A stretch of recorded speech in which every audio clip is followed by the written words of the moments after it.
নিতে চলে এসেছি একটা কেক, আর অনেকটাই রাত হয়ে গেছিলো, বেশি কেক ছিল না, ওর থেকে একটা পছন্দ করে নিয়ে নিলাম। আর যাচ্ছে হচ্ছে বারাসাতে দিদির ছেলের জন্মদিনে। Happy birthday. Thank you. আসবি বল হ্যাপি বার্থডে। Thank you. তারপর আমরা ওখানে পৌঁছেও গেলাম, পিট্টুকে হ্যাপি বার্থডে বললাম, তারপর সমস্ত কিছু অ্যারেঞ্জ করা হলো। আর আমরা অনেকটাই রাতে চলে গেছিলাম। হ্যাঁ, তো এখন হচ্ছে কেক কাটিং হবে, সবাই আমাদের জন্য ওয়েট করছিল। তো যাই হোক, এখন চলো কেক কাটিংটা শুরু করা যাক। নেই শুরু করে এবার।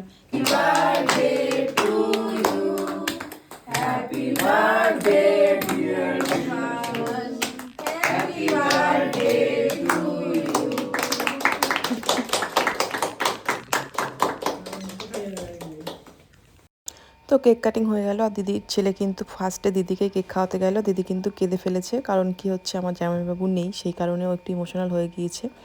তো যাই হোক, তারপর দিদির ছেলে হচ্ছে ওর ঠাম্মা, ওর বড় মা ছিল পিছনে, ওদেরকে কেকটা খাওয়ালো।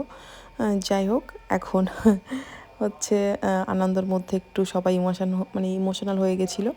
তো তারপর আমি একটু যাব, তারপর আমি গেলাম গিয়ে বিট্টুকে আমি একটু কেক খাওয়ালাম। আর অনেকটাই রাত হয়ে গিয়েছে, চলো এখন যাক খাওয়া দাওয়া করা যাক। আর অনেকের খাওয়া হয়ে গিয়েছে, কারণ অনেকটা যেহেতু রাত হয়ে গেছিলো, ওরা আমাদের জন্য আর ওয়েট করেনি। আমি বলে দিয়েছিলাম ফোন করে যে সবাইকে খেতে দিয়ে দে, শুধু কেকটাই কাটিং বাকি ছিল আমাদের জন্য। আর দিদি করেছে হচ্ছে পোলাও, আর এদিকে আছে হচ্ছে কয়লার মুরগি, যেটাও আলু দিয়ে বেশ কষা কষা করে রান্না করেছে এই যে। আর তারপরে এই যে খেতেও বসে পড়লাম, কারণ আমরা কজনই বাকি ছিলাম, আর দিদি আর দিদির যা। তো এই যে এখন সবাই একসাথে আমরা নিয়ে বসে পড়বো। তো আমি ওদেরকে একটু দিয়ে নিয়ে তারপর আমিও বসে পড়বো। আর এই যে আমিও বসে পড়লাম এখন খেতে। আর গরম গরম আছে হচ্ছে পোলাও। আর শীতের দিনে কিন্তু গরম গরম পোলাও খুবই ভালো লাগে খেতে, আমার তো খুব ভালো লাগে পোলাও। ভেবেছিলাম শুধু পোলাও আর চিকেন কষা, কিন্তু না, দিদি আরও অনেক কিছুই করেছিল। এই যে ডিম কষা করেছিল, ডিমের কারি আর কি, তারপর করেছিল হচ্ছে পনির, মানে পনিরটাও বেশ কষা কষা করে করেছিল, পনিরটা কিন্তু অসাধারণ খেতে হয়েছিল।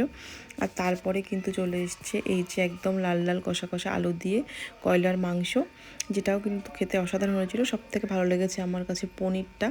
আর আমি কিন্তু একটা চিকেনের আলুও চেয়ে নিলাম, কারণ আলু না হলে আমার চিকেন খেয়ে ঠিক মজা আসে না, মানে মাংস মানেই হচ্ছে আলু লাগবে একটা। তো তারপর যেহেতু অনেকটা খেয়ে নিয়েছি, চিকেন একটু কম করেই নিলাম আমি। আর তারপরে ছিল হচ্ছে চাটনি, পাঁপড়, রসগোল্লা ছিল, কালাকাঁদ আর পায়েস। রসগোল্লাটা আমি আর নিইনি, কারণ খেতে পাচ্ছিলাম না। তো এখন খাওয়া দাওয়া শেষ করি, চাটনি পাঁপড় দিয়ে খেলাম। তারপরে হচ্ছে এখন ওরা একটু খেললো, খেয়ে আমরা একটু সবাই বসে গল্প করলাম, একটু রেস্ট নিলাম, নিয়ে এখন হচ্ছে বেরিয়ে যাওয়ার পালা। এই যে হচ্ছে দিদির ফ্রেন্ড।